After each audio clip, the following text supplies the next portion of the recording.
right, Abusia Micha na mesan so mo akwa ba me channel so Abusia for her that so I be media GH Abusia be so wa say enani dey ka when you channel so a ye be so wa so be subscribe dey my YouTube channel be notification bell no for more podcast update. Na Abusia ye former vice president now the MPP presidential aspirant for election 2028 ye papa Dr. Mahmoud Bawumia. Yes, Dr. Mahmoud Bawumia. Na busuya there one professor bi ewo UK wa ba abonten de abasobɔ kase bi de abre Dr. Mahmoud Bawumia o kire ne nsɛm a ɔno o kire Dr. Mahmoud Bawumia ade na ɔka nkɔfo a in fact na ɔmo ade ewo ne class a top 3 no Dr. Mahmoud Bawumia ewo na busuya sansɛm yo de ba abonten no ama media si aso media CB atumi aso professor mu a chese omo I expose no big time enya asem to na buso we dey ma meka sampase yeko na ekokoti ensema professor yi ade to dwa efa Dr. Mahmoud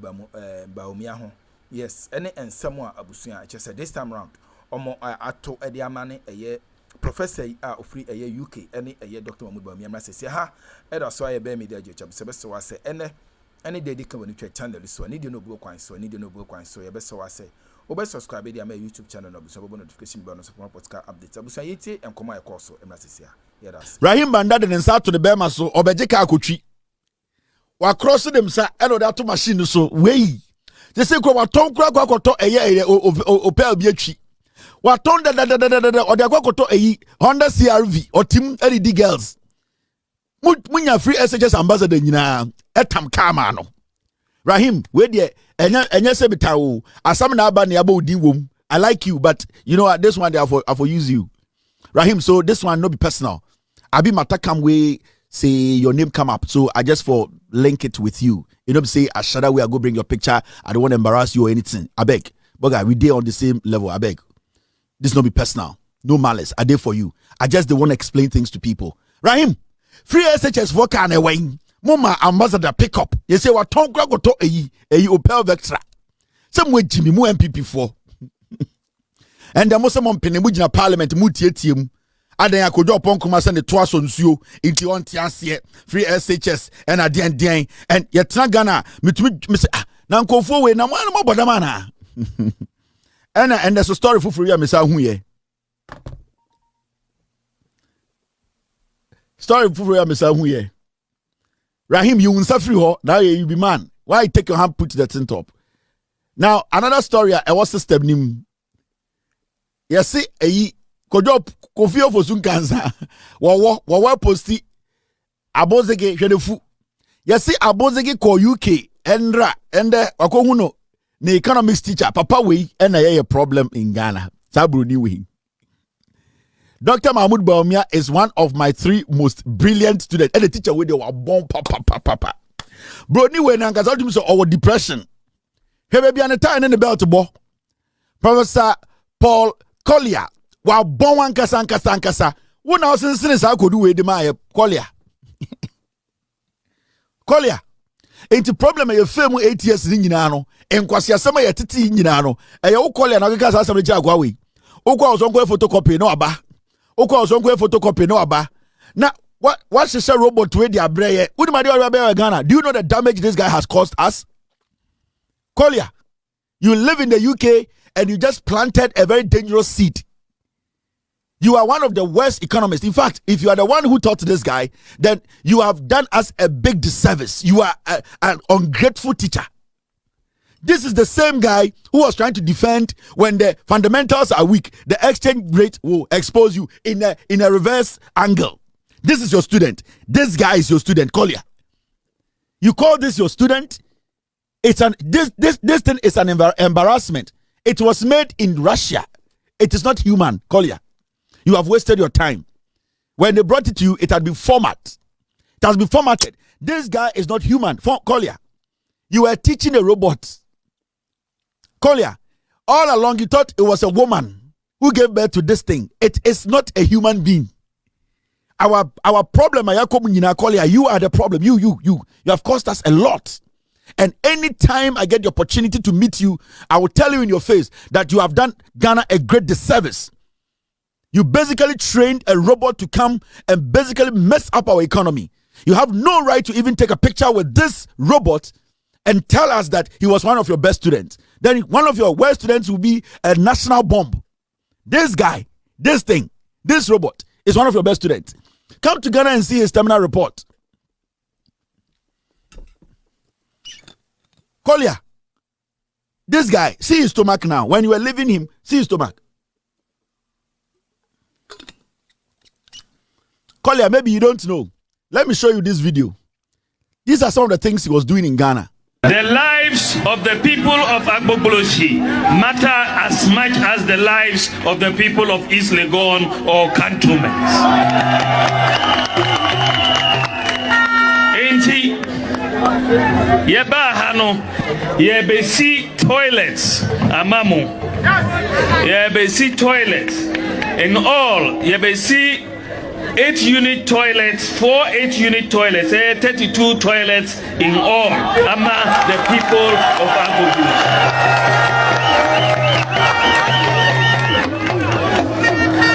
Usorina uko toilet, uya ubejari enyasa. Ubejari. Mr. Collier, do you know what he was saying? You taught this guy economics, and you're telling us today he was one of your best students. Let me tell you what he went to Ghana to do. He decided not to talk about economics again. He was talking about poop, shit, nanchong. Do you know what he was saying in the video? He was telling Ghanaians. He was actually asking them a question and was expecting an answer which was inevitable. He asked them, when you shit, after you shit, do you take a bath? That was what your student, was asking Ghanaians on the campaign stage.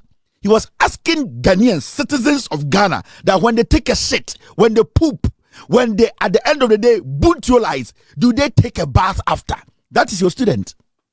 That is the economics you taught. That is what you are saying, your best student. This is the thing. We talk to you this white way, you don't understand. You actually trained a robot. He never applied the economics. This guy is a 1932 Russian-made Corvette robot. He was in Ghana asking us Ghanaians that after we take a poop, after we shit, after we nanchon, after we buntolize, do we bath? Do we bath? That means he wanted to know if we will wash our asses. The biggest insult, your student, this thing, Mr. Collier, this is what you have created. God is going to ask you. On Judgment Day, God is going to ask you. And this is the pain you have caused Ghanaians. Creating a robot out of nothing to come and disrespect we, the citizens of Ghana. Listen to him again. He was talking about toilets. The lives of the people of Agbogboloshi matter as much as the lives of the people of East Legon or cantonments. Enti yeba hano yebesi toilets amamu yebesi toilets in all yebesi 8-unit toilets, 4 8-unit toilets, 32 toilets in all, among the people of Agbogboloshi.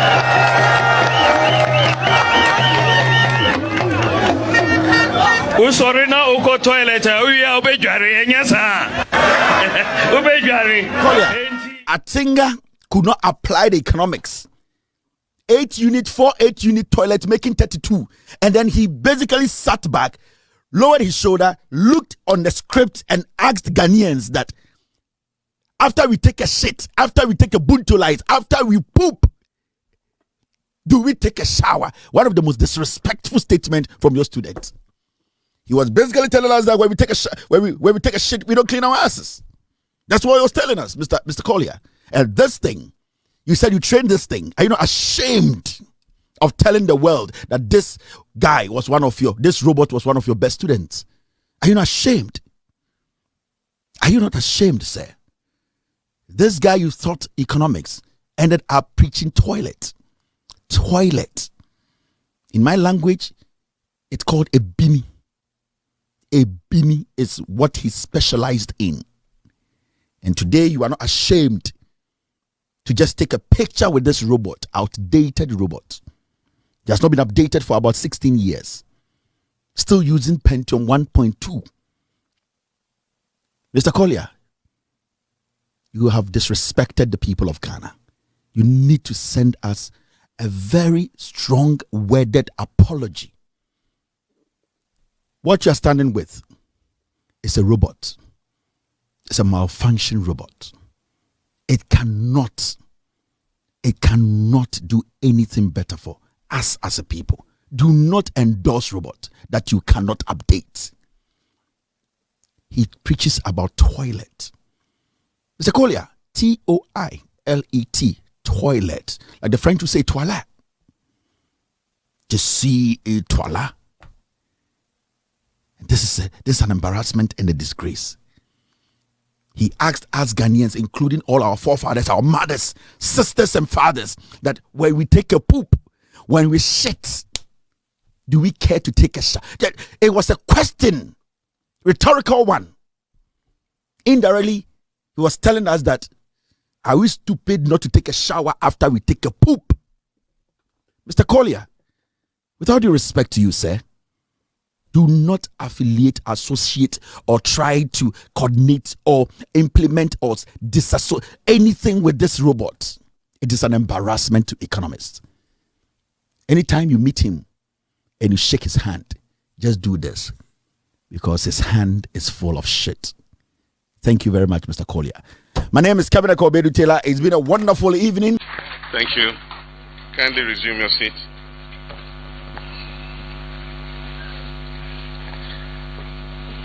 Thank you very much. Let me acknowledge the chair of the Ghanaian community in Zambia and all of you distinguished Ghanaians resident here. And then also acknowledge our ambassador, our high commissioner actually, and her hard-working embassy staff, our ministers of state and senior government officials who have accompanied me here. And of course, Uguswa Ushe Jumediano Edamai Jumediano POG Media Yedamo Ebabrim Kevin Taylor or then some Dudona Tuja. Or from no Ubi in some so Yanko Niagongo but subscribe like to Jumediano sharing Yama Afro and so answer in can be kindly click on the notification bell on the Sustainable News platform no so I want to with the echo and the POG Media Yedama DH Niafa Jumedi Dudona Yade and Bremo Macram. And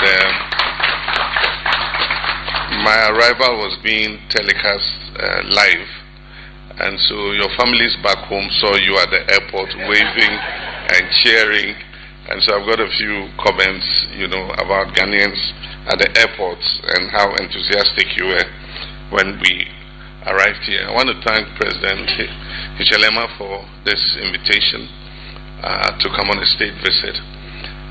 We all know the historic relations that exist between Ghana and Zambia. Ghana was the liberation headquarters for freedom from colonialism on our continent.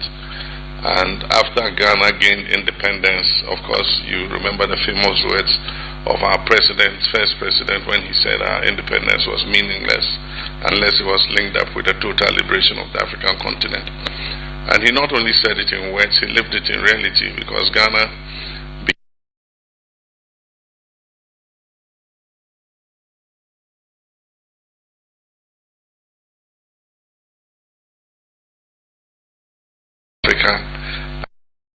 lived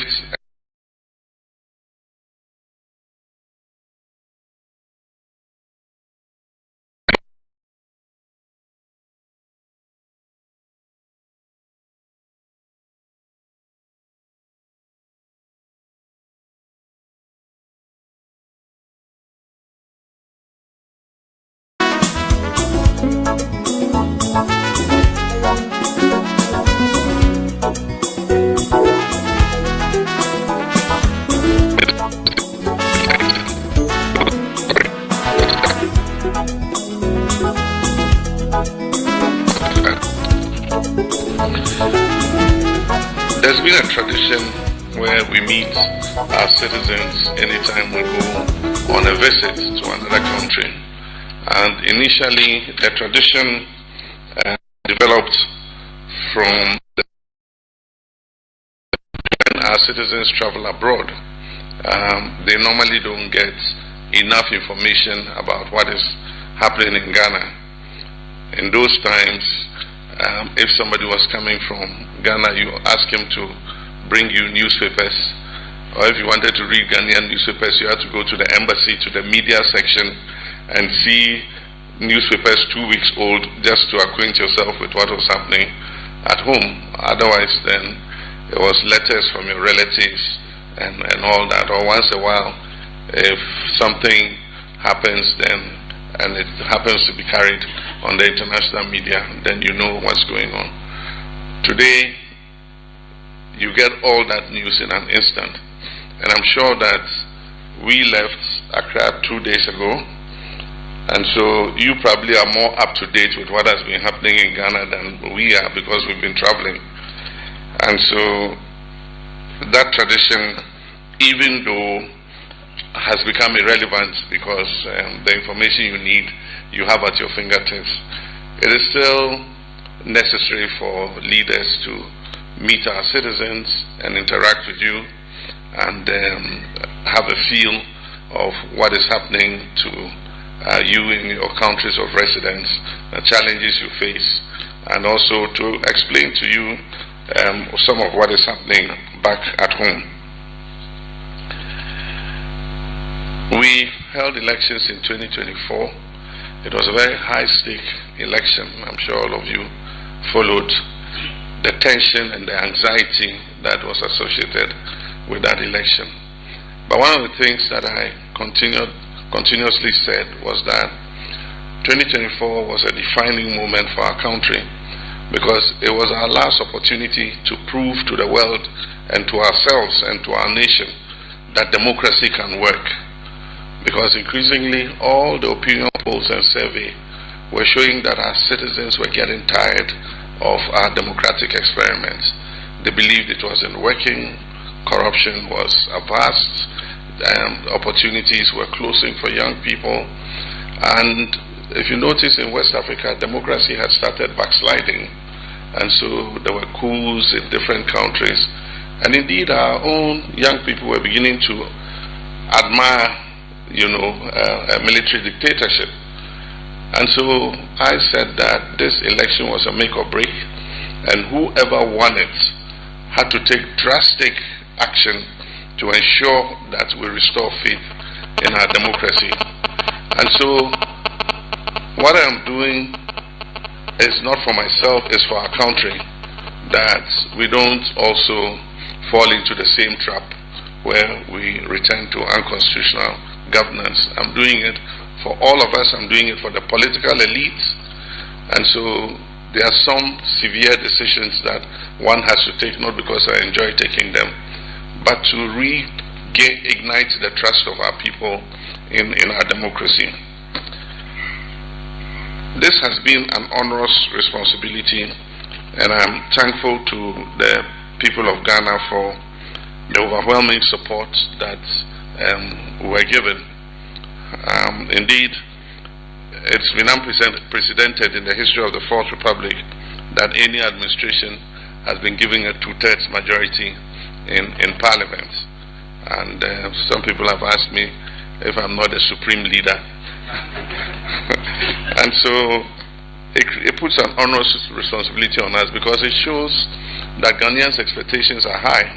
They've given you what you need in terms of support to be able to reset the country and create new opportunities for them and for young people. We inherited a country that was sick, let me put it at that.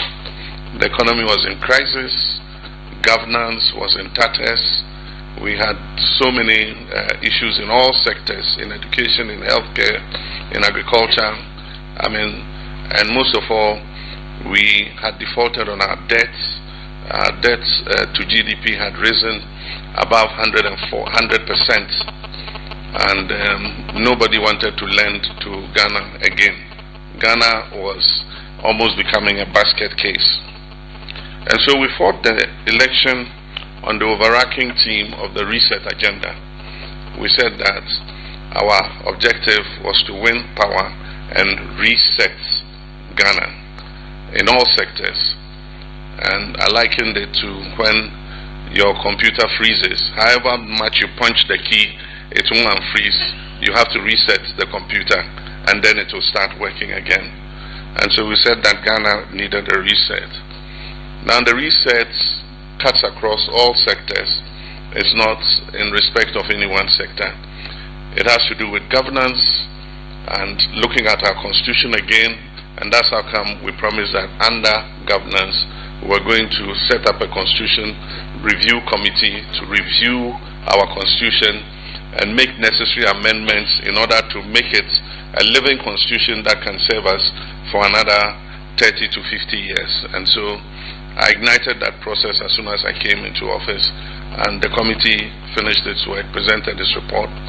We are just at the point of announcing the Constitution Review Implementation Committee that will start the process of implementing the Constitution. The other side under governance on the reset agenda was accountability.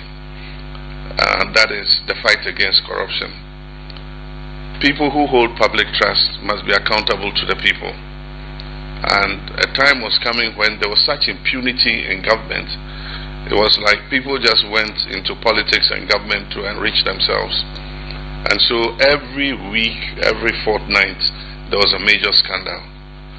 And that was part of the reason for the loss of trust in the political elite. And so it was necessary to come and bring that to order. And first of all, to look at people who had abused the public trust and hold them accountable, but at the same time send a signal to our own people that if you cross the line like they have, you will also find yourself in the same position. We'll have to deal with you. I'll not be happy about it, but I mean, it demands that if you also abuse public trust, the law is the law. It must work and hold you to account. And then there was also the part to do with the economy. We had lost macroeconomic stability completely. We're in an IMF program. All the IMF indicators by the time we took office were off track, because the government had done its best to a certain point, and just before the election there was a $360 million that was supposed to be paid, and so they had met all the triggers.